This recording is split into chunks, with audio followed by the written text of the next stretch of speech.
Salut à tous et bienvenue pour la présentation du tournoi ATP 1000 de Monte Carlo. Bienvenue à tous. On va d'abord faire un petit point sur les classements WTA et ATP.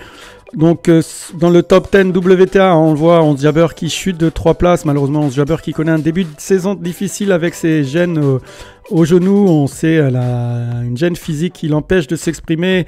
Et malheureusement, les contre-performances de ce début de saison lui font perdre 3 places ce lundi au classement WTA au profit de Sakkari, Zeng et Vondrousova qui toutes les 3 gagnent une place.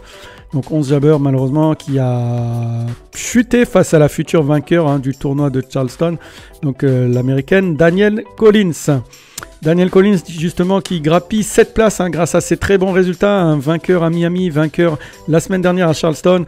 Elle a connu une quinzaine vraiment très intéressante. Elle qui a pourtant annoncé sa fin de carrière en fin de saison. On va voir si ces belles performances lui feront changer d'avis, même si on sait qu'elle a des projets de grossesse et qu'on verra bien. Mais en tout cas, elle grappille 7 places pour se hisser à la 15e place, aux dépens notamment de Alexandrova, Samsonova, Svitolina qui perdent toutes les 3 une place et Madison Keys qui perd de son côté 2 places l'américaine. Chez les hommes, chez les garçons, pas trop de changements dans le top 10, mis à part Hurkacz qui grappille 2 places face à Casper Ruud qui lui perd 2 places de son côté. Et Shelton, vainqueur la semaine dernière, dimanche, face à son compatriote Tiafoe qui grappille lui aussi 2 places pour se hisser à la 14e place, aux dépens de Hugo Humbert qui perd une place, le français, et Paul qui perd également une place. À noter Manarino qui est forfait malheureusement au tournoi de Monte Carlo, qui est lui 20e au classement et qui devrait malheureusement sortir du top 20 la semaine prochaine dû à ce forfait notamment à Monte Carlo. Allez, sans plus tarder, on va présenter les tableaux de Monte Carlo justement avec bien entendu la présence de Novak Djokovic.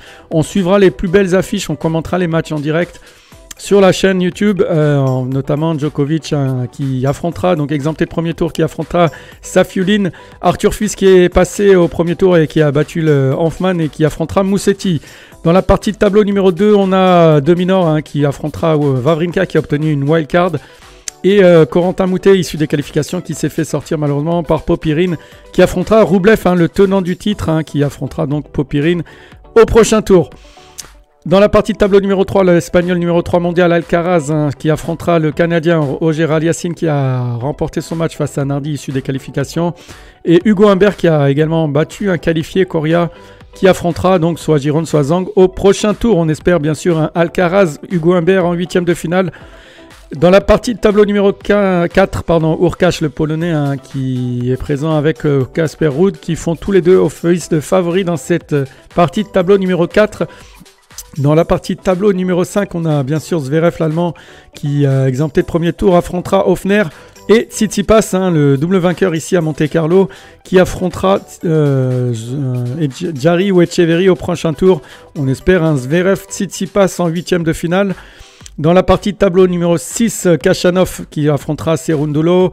Et on a Gaël Monfils qui a obtenu la wildcard face à l'Australien Thompson qui l'a affronté il n'y a pas très longtemps. On avait suivi ce match notamment en direct. Et Medvedev, Monfils qui est dans la même partie de tableau que Medvedev. Donc un tableau assez difficile pour Gaël Monfils qui d'abord devra se hisser en 16e en éliminant Thompson et pourquoi pas ensuite affronter Medvedev et on l'espère pourquoi pas Khachanov ou Cerundolo en 8e de finale. Dans la partie de tableau numéro 7, Rune qui affrontera Nagal qui s'est débarrassé d'Arnaldi et Dimitrov dans l'autre partie de tableau qui font office de grands favoris. Et enfin pour compléter le tableau de Monte Carlo, Bublik qui s'est fait sortir, qui s'est fait battre par Koric. Et on a Yannick Sinner bien sûr qui fait office de grand favori. Yannick Sinner exempté de premier tour qui est qualifié en 16e de finale directement, qui affrontera pour peut-être Davidovich Fokina ou Korda. Voilà pour les présentations du tournoi de Monte Carlo. On se retrouve dans la semaine si vous le souhaitez. On commentera quelques matchs en direct ou bien la semaine prochaine pour la nouvelle vidéo avec les classements mis à jour et la suite du programme de la saison de terre battue qui a démarré. Merci de m'avoir suivi. N'hésitez pas à mettre vos commentaires, vos pronostics pour ce tournoi de Monte Carlo. À bientôt.